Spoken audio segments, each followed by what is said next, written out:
Objectif des 90 prochains jours. Pour la plupart des gens, pour cette période hivernale, ça va être souvent, dans leurs objectifs fitness, oui, je veux prendre du muscle, je veux prendre de la force, je veux prendre de la perf, et je veux limiter ma prise de graisse, en tout cas en prendre le moins possible. Un peu une clean bulk, on appelle ça. On peut aussi appeler ça une prise de muscle propre, prise de muscle sèche.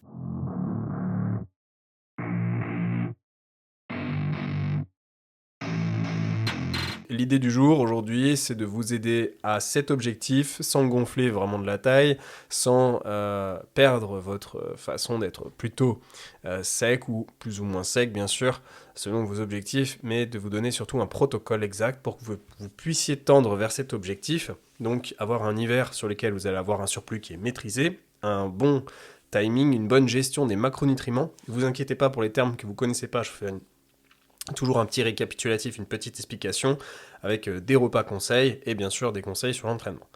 Donc tout ça, c'est parti pour cet épisode. Je vais essayer de faire assez rapidement une segmentation pour ceux qui sont sur YouTube avec des chapitres. Et j'ai appris récemment que vous aurez des chapitres aussi bientôt sur Spotify, donc ça va arriver.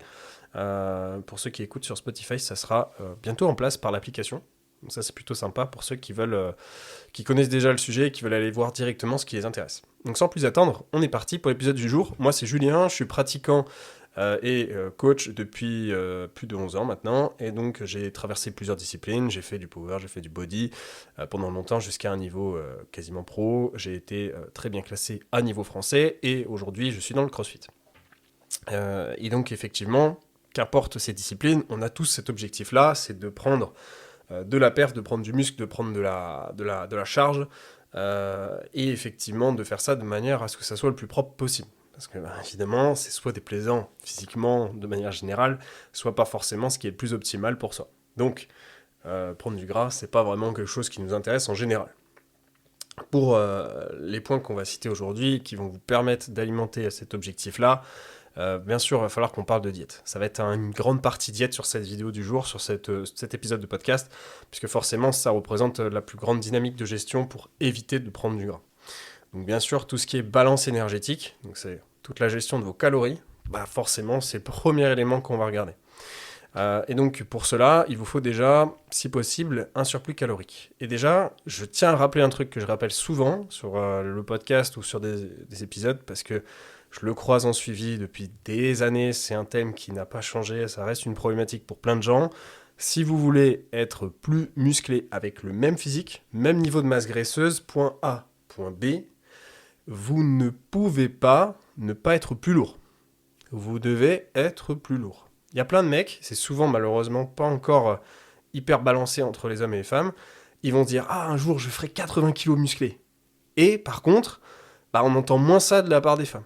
On entend moins dire « Ah ok, un jour je ferai 70 ». Bon, peut-être un truc moins si vous voulez, je ferai 65 kilos musclés. Ça on l'entend.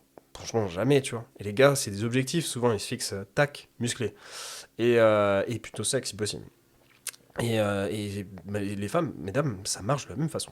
Et souvent, c'est un truc qui n'est pas forcément facile à appréhender et à concevoir, mais c'est comme ça que ça marche. Si vous avez le même niveau de masse graisseuse, point A, point B, que votre point B, c'est un meilleur point qui est plus musclé, qui est plus performant, il est forcément plus lourd. Ok ? Ça, c'est la base. Ensuite, si on a un différentiel de niveau de masse graisseuse, on peut se retrouver avec un point B qui n'est pas forcément plus lourd, mais qui fait peut-être le même poids. Donc ça, c'est ce qu'on appelle plutôt de la recomposition corporelle. Admettons, la personne a perdu du gras, elle a pris du muscle, ce qui fait qu'à son point B, elle a à peu près le même poids. Ok ? Donc ceci étant, souvent, ça va passer par soit une maintenance, soit souvent, bien sûr, un surplus calorique, et donc avoir plus de calories que nécessaire. Mais ça, il faut le contrôler, pour éviter justement de perdre du gras, de prendre du gras, inutilement. Et donc, la cible, ce qu'on va viser dans ces situations-là, c'est un surplus. Ce surplus, au niveau calorique en général, ce que je conseille, selon son niveau, c'est d'adapter à la baisse le surplus. C'est-à-dire que plus on avance en niveau, plus on est proche de sa génétique maximale, plus normalement on va appliquer un surplus qui est moins agressif. Quand on est débutant, 10% de surplus, ça se fait. Ça peut très bien se faire, on peut arriver jusqu'à prendre 2 kilos par mois sans prendre trop de gras. Et ça, c'est cool quand on est totalement débutant, c'est qu'on prend très facilement, ce qu'on appelle les newbie gains. Par contre, plus on est avancé, plus ce 10%, on ne peut pas se le permettre, sinon ça va être une catastrophe derrière. En tout cas, on va prendre un peu de muscle, mais surtout beaucoup de gras, et on aura encore plus d'efforts à fournir pour le reperdre derrière. Donc souvent, on va réduire ce pourcentage, 5% ça va devenir la norme, et après, plus on avance en niveau, plus on est sur quelqu'un qui a haut niveau sur sa masse musculaire, plus de 2,5%, bah, c'est déjà pas mal. Et donc ça se matérialise comment tout ça? Si vous ne connaissez pas forcément vos calories, l'idée c'est de plutôt voir l'augmentation sur la balance, et de se dire, ok, bah, mon augmentation de poids, c'est peut-être 0,25, 0,5% de mon poids actuel par semaine. Et l'idée, c'est de se dire, ok, je suis à peu près dans une tranche qui va être entre du 200 grammes à 400 grammes par semaine. Souvent, c'est à peu près ça. Après, pour ceux qui ont, comme je le disais, un niveau très avancé, on est plutôt sur une tranche plus modérée, pour éviter de faire des bêtises, et plutôt vers du 100 grammes à 200 grammes. Et bien sûr, ça match aussi avec d'autres sports. On a d'autres personnes qui n'ont pas un niveau super avancé, mais qui ont besoin de prendre, pas non plus tant que ça, et qui ont plutôt des disciplines comme par exemple l'Aerox, où il n'y a pas forcément besoin d'aller chercher des gros surplus chaque semaine, et je déconseille, parce que l'idée c'est de garder un très bon ratio de performance, de très bons ratios de perf. Et donc par conséquent, je m'occupe actuellement par exemple de Romain et Julie, qui sont très bien classés au niveau européen, et qui vont encore aller faire les mondiaux si possible cette année. Et du coup, eux, ce que je fais, quand il y a des périodes où on cherche à les faire prendre, c'est effectivement d'aller chercher ces cibles-là qui sont plus basses. Voilà. Donc ça, c'est plus spécifique pour les sports où, effectivement, on cherche à prendre un peu du muscle, mais c'est pas non plus la priorité totale. Et on veut surtout un très bon contrôle, très très bon contrôle, quitte à moins prendre. Parce que c'est aussi l'enjeu. Si vous mettez un surplus qui est moins important, vous allez prendre. Mais vous allez moins prendre que quelqu'un qui a accepté de mettre plus de surplus et qui a la possibilité de le rentabiliser, bien sûr, et qui par conséquent va plus avancer, même s'il prend peut-être un petit peu plus de gras, et par conséquent, sur la durée, il va plus prendre, il va plus avancer, et il sera mieux au bout de X temps. Donc il y a aussi cet enjeu-là, on peut dire, ok, je prends la marge, je prends le plus petit surplus possible, je progresse de 100-200 grammes par semaine, et voilà. Très important, point suivant sur votre augmentation, si vous voulez voir une augmentation réelle et qui ne soit pas biaisée par des fluctuations de pesée, c'est de prendre des moyennes de poids. Faites votre moyenne de poids. Pesez-vous au moins 4 fois par semaine pour avoir une moyenne qui est cohérente, surtout chez mesdames qui sont plus sujets à des fluctuations, notamment avec les menstruations, bien sûr. Eh bien, évidemment, pensez à vous peser plutôt plus de 4 fois minimum par semaine. Et là, vous faites une moyenne là-dessus. Et c'est la moyenne qui nous intéresse. C'est l'évolution, la tendance de la moyenne qui va nous permettre de nous dire, ok, ma moyenne a augmenté de 100-200 grammes. Ou ma moyenne, elle a diminué. Ou ma moyenne, elle est pareille. Ça, c'est le plus intéressant à faire pour avoir un vrai retour efficace sur vos résultats. En fait, ça se matérialise forcément par une augmentation calorique, tout ça. Donc on est d'accord, forcément, il va falloir augmenter ses calories, mais de façon à éviter justement de dépasser ces fourchettes-là qu'on a citées, pour éviter que ça soit abusif. Donc pour certains, ça va peut-être être 200 calories de plus habituellement, et c'est tout, et ils vont jamais y toucher, ça leur suffit, ils vont tout le temps augmenter. Et il y en a, ils vont s'y adapter, donc on a des métabolismes adaptatifs, des personnes qui vont augmenter de 200 calories, ça va marcher un mois, mais après, ils vont plus avancer. Ok, eux, il va falloir encore monter. Et voilà. Donc ça, effectivement, on a des différences entre les individus. Moi, je suis quelqu'un qui m'adapte très très peu.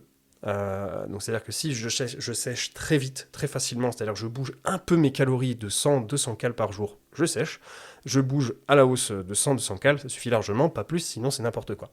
Et il y a des gens, c'est tout le contraire, s'ils veulent sécher et aller au bout de leur sèche, ils vont devoir descendre beaucoup les calories, peut-être moins 1000 calories par rapport au point de départ, et pour d'autres, ça va être, alors je dis pas qu'à la fin vous allez finir à 1000 calories, je dis moins 1000 calories, donc quelqu'un qui démarre à 3000 par exemple, et qui finit à 2000, ça sèche.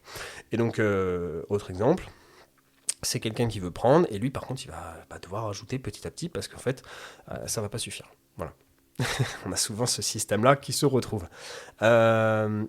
Ensuite, bien sûr, on ajuste. Forcément, il faut retrouver les résultats qu'on souhaite obtenir. Si une semaine, vous êtes à une augmentation plus importante que prévu, vérifiez d'abord si ce n'est pas lié à un événement particulier. Sinon, alors cherchez une petite descente de vos calories pour être un peu plus dans les moyennes, pour éviter de prendre du gras inutilement, comme on le disait sur l'objectif de cet épisode. Forcément, ça joue aussi sur vos calories et macronutriments, donc ce qu'il y a à l'intérieur, les macronutriments, les glucides, les lipides, les lipiprotéines. Et donc, forcément, la répartition, elle a un impact. En fait, elle a surtout un impact déjà sur assurer un niveau de protéines suffisant. Bien sûr, on va aller chercher la fourchette habituelle des 1,8 g par kilo de poids de corps. Ça, c'est un peu la base pour optimiser sa prise de muscle. Et on peut aller chercher plus selon les sports ou surtout selon le type d'alimentation, monter à 2,2 grammes par kilo de poids de corps, par exemple, pour les régimes végétaux. Ensuite, concernant les lipides et les glucides, ça va surtout dépendre de votre pratique sportive, de votre situation hormonale, et bien sûr si vous êtes naturel ou pas. Je vous la passe courte, en gros, ceux qui sont pas naturels, ils ont moins besoin de lipides. Mais ceux qui sont natifs, bah, je suis désolé, c'est comme tout le monde, va falloir qu'on mange plus de lipides. Et donc, par conséquent, les oméga 3, etc., on va en rajouter et faire attention à ces points-là. Bien sûr, ça reste des oméga 3 essentiels, comme son nom l'indique, mais il n'y a pas que les oméga 3. Et donc, évidemment, avoir un niveau de lipides qui reste trop bas, ça peut être problématique pour optimiser sa prise, et donc, par conséquent, les résultats sur le retour hormonal. En gros, c'est un peu comme votre connexion Internet, les lipides, et du coup, si vous voulez envoyer des mails, ça va être compliqué de ne pas avoir la connexion Internet.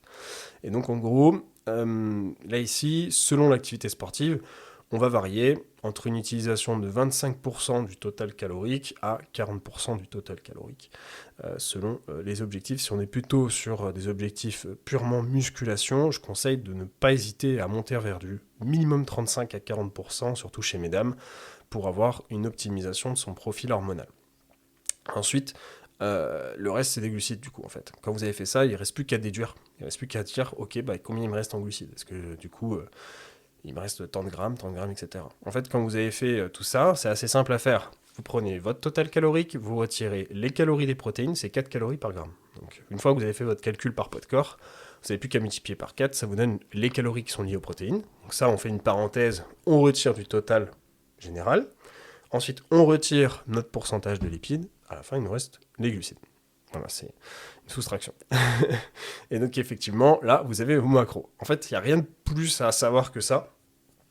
Pas d'autres trucs particuliers. Ce qu'il faut plutôt regarder, c'est le timing. Ça, c'est notre point numéro 3. Le timing, c'est quoi? C'est comment vous répartissez votre énergie dans la journée, vos macronutriments, justement, vos repas. Et donc, s'il y a des conseils que je peux vous donner pour optimiser votre prise et par conséquent moins prendre de gras, il n'y en a pas énormément en fait. Le timing, c'est important pour maximiser les gains musculaires surtout. Au niveau du gras, ça ne change pas tant de choses que ça. Probablement quasiment rien. Puisqu'on le sait, par exemple, manger le soir avant d'aller dormir, ça ne change rien.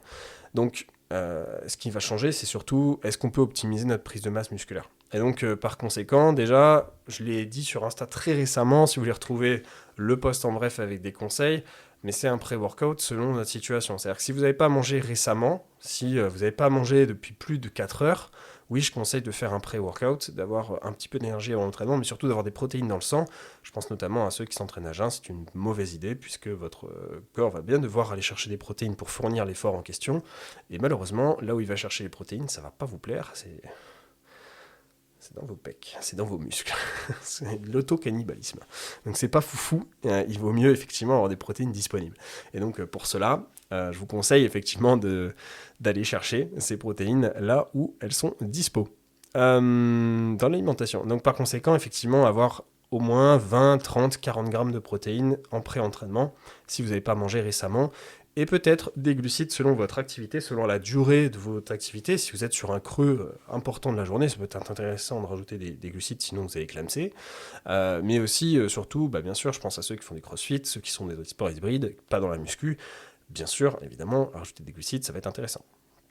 Ensuite, pour le post-entraînement, c'est là où ça va être le plus important. Et ça marche pour tout le monde, c'est la fenêtre anabolique. Et vous avez forcément un minimum d'anabolisme, même si vous êtes dans un sport hybride. Puisque, bien sûr, vous avez quand même une utilisation de votre masse musculaire. Et donc, pour cela, il faut optimiser sa fenêtre anabolique. Plus on est avancé en niveau, plus la fenêtre anabolique se rétrécit. Quand on est totalement débutant, elle est super longue, elle fait plus de 48 heures, voire 72 heures. Donc, franchement, c'est pas la course pour aller faire un repas quand on est débutant. Par contre, plus on avance, et plus on est intermédiaire, plus on est avancé, plus cette fenêtre se réduit. Et pour quelqu'un avancé, par exemple, 3 heures, c'est un peu le max, il va falloir manger quand même pas non plus au bout de 1000 ans. Donc, un post-entraînement, pour mettre les chances de son côté et être tranquille, c'est de se dire, ok, je fais un repas dans les 3 prochaines heures. Ok, l'heure suivante, je commence à cuisiner, et là, je vais me faire un vrai repas. Et je vais apporter vraiment de l'énergie sur ce repas-là. Et là, l'idée, c'est de se dire, ok, j'apporte déjà des protéines, évidemment. Ce que je conseille, c'est un minimum de 0,6 g par kilo de poids de corps. Donc là, vous voyez, par exemple, pour ceux qui font 1,8 par jour, il y a 0,6 qui sont placés déjà sur ce repas-là, minimum. Je conseille même 0,8 pour ceux qui sont sur la fin de journée, qui ne vont rien manger d'autre après. Et donc, pour ça c'est que les protéines. Et ensuite, c'est les apports caloriques.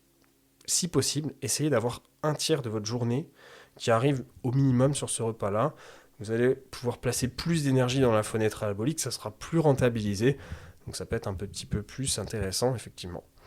Ensuite, autre point qui peuvent être intéressants, c'est plus côté complément alimentaire. Vous pouvez rajouter de la créatine qui va vous permettre de maximiser vos gains de force et donc votre masse musculaire aussi indirectement. Donc pour tous ceux qui sont impactés par les sports de force, c'est hyper intéressant. Ça impacte même le cerveau et la mémoire, donc je recommande de manière générale à tout le monde. C'est aussi pour les articulations, etc. Donc aussi même pour les personnes âgées.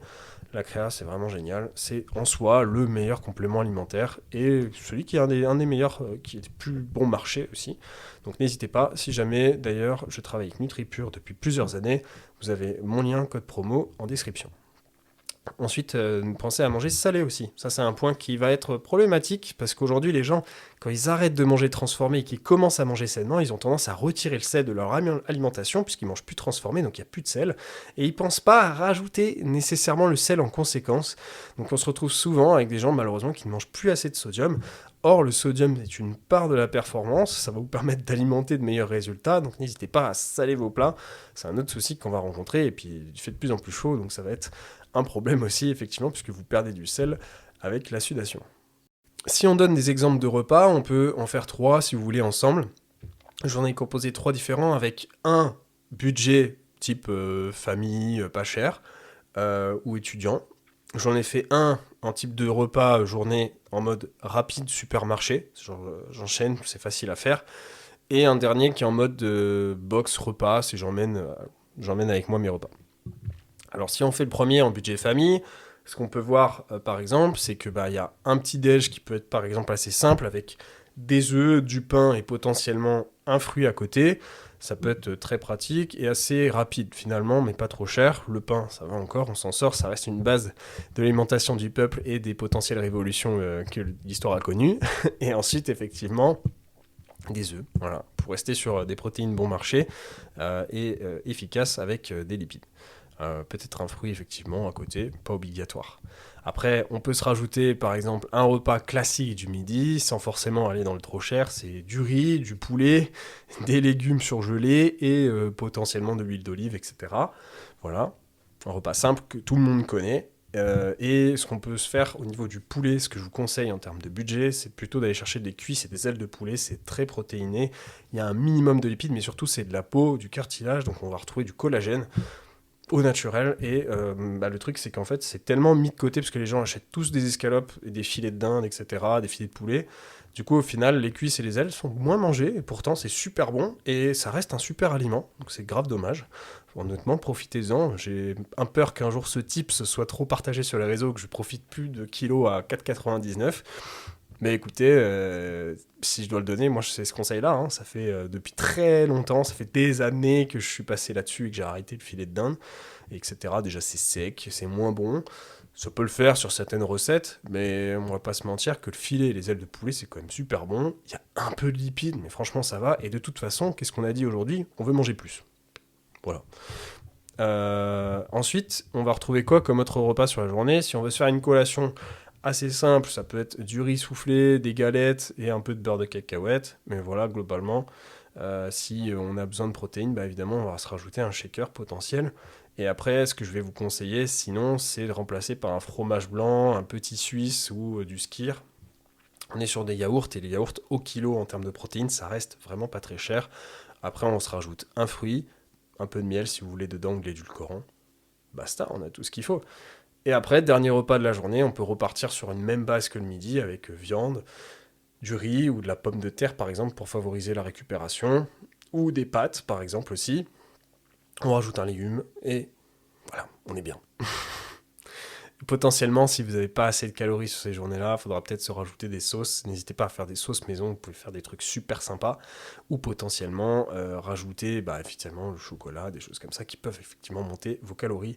Bien sûr, on va pas se mentir, quand le budget est trop serré, le moyen le plus facile de monter ses calories, pas forcément le plus gustatif, ça reste d'augmenter la quantité de glucides, c'est de manger encore plus de riz, plus de pain, etc.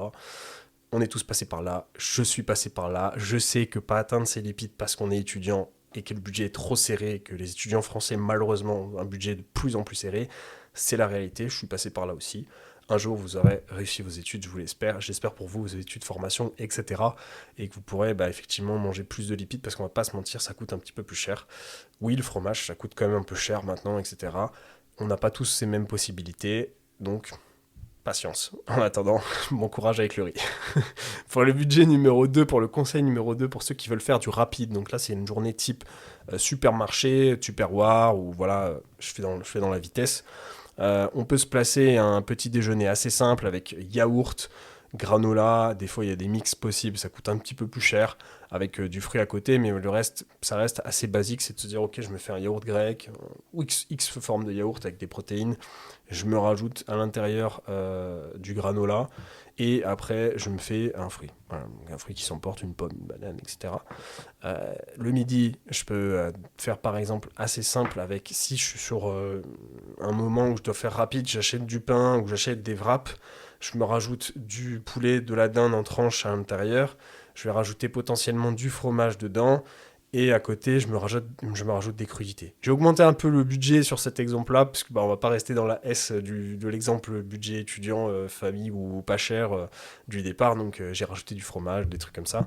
Donc c'est vrai que du coup là, je fais pas toujours un exemple low budget, mais voilà, ça peut vous permettre de composer une journée de manière générale. Moi, c'est un truc que je ferai assez souvent, ça par exemple aujourd'hui. C'est hyper pratique et ça vous permet de faire un repas assez sympa quand même. Et les wraps, c'est quand même bon. Ensuite, le soir, si on veut faire de l'efficace, on a aujourd'hui des formats de riz qui sont pré-cuits, qui sont faciles à cuisiner très rapidement et qui sont beaucoup utilisés par nos routiers par exemple. Et à côté, on peut se rajouter une boîte d'un poisson, que ce soit un poisson comme le thon, on va éviter de trop en manger dans la semaine. On peut se rajouter du maquereau à côté, ou des sardines, etc., pour manger du plus petit poisson. On peut se rajouter une boîte de maïs, on met un peu d'huile avec tout ça, et on est bien. Si on a besoin d'une collation dans la journée, le plus facile à emporter, hein, les gars, ça reste toujours pareil. Messieurs, dames, c'est la whey, c'est la protéine en poudre, et une banane, une pomme à côté, un truc comme ça. Ça reste ce qui est le plus efficace et ce qui est le plus pratique à emmener, c'est le shaker, et au moins il n'y a pas d'excuse, j'ai atteint mes protéines, ça reste la base, on connaît. Pareil, si vous avez besoin d'une très bonne whey, n'hésitez pas avec la whey Isolate goût chocolat sur NutriPure, le lien est en description. Ensuite, pour une journée box, c'est-à-dire type je cuisine et j'emmène mes repas, là ici on en profite, on a de quoi cuisiner, ok super, qu'est-ce qu'on peut se faire? On peut démarrer très bien la journée avec un bol de céréales, par exemple, oui, un petit bol de céréales, un peu de lait avec sa whey, et ensuite, on va pour côté, peut-être un petit fruit, ça peut être sympathique. On peut se dire qu'ok, le midi, j'ai préparé des bagels. Donc là, ici, par exemple, des bagels. Donc assez simple à emporter, c'est déjà fait. Je me rajoute mes crudités potentiellement à l'intérieur si je veux faire des bagels salés. Je rajoute mon poulet que j'ai peut-être tranché, un petit peu de fromage. Et voilà, on est bien. Si vous voulez faire un petit format sucré qui est gourmand et qui monte un peu vos calories, vous pouvez faire beurre de cacahuète confiture, par exemple. Et ensuite, collation, en vrai, si on reste sur des trucs à emporter, box cartable, c'est toujours pareil, hein, whey, eau, ou un fruit, si vous le voulez, encore une fois. Et le dîner, si on veut un truc facile, qui s'emporte ou qui se fait à la maison rapidement, sortie du frigo, on peut partir sur un bol de riz, sur un tube de riz, avec du bœuf haché à 5% par exemple, ou 15% si vous avez besoin de plus de calories, des légumes, de l'huile, et on est bon. Voilà, ça vous donne 3 exemples de journées atypiques dans les situations qui peuvent être plus compliquées si vous avez carte blanche. Donc voilà, 3 repas qui correspondent à des situations typiques qui peuvent être plus problématiques que ceux qui ont carte blanche. Pour notre dernière étape, on va forcément parler d'entraînement. Eh bien, côté entraînement, les amis, pour maximiser sa croissance musculaire, ses gains de force, etc., sans prendre trop de gras, l'idée c'est d'optimiser. Ça reste toujours pareil. Vous allez pouvoir vous permettre, avec du surplus, de survivre, de tenir un volume d'entraînement plus important. Et donc, forcément, un petit peu plus de volume avec plus d'énergie, c'est encaissable et donc plus de résultats. Donc c'est le seul truc à peu près qu'il faut savoir. Si jamais vous êtes perdu sur votre volume d'entraînement, j'avais fait un guide gratuit. Je vous le remets en lien en description. Ça peut vous intéresser. C'est une explication bien sûr sur ce que c'est que le volume d'entraînement et les tranches de volume d'entraînement en fonction de votre activité physique, de votre de vos objectifs. Donc je vous mets ça en description. Il y a aussi une version premium, une version payante si vous le voulez, pour ceux qui veulent des calculateurs automatiques en fonction de leur évolution. Donc à vous de choisir si vous avez une préférence et si surtout vous êtes intéressé par ces sujets, si vous voulez avoir un volume d'entraînement optimal.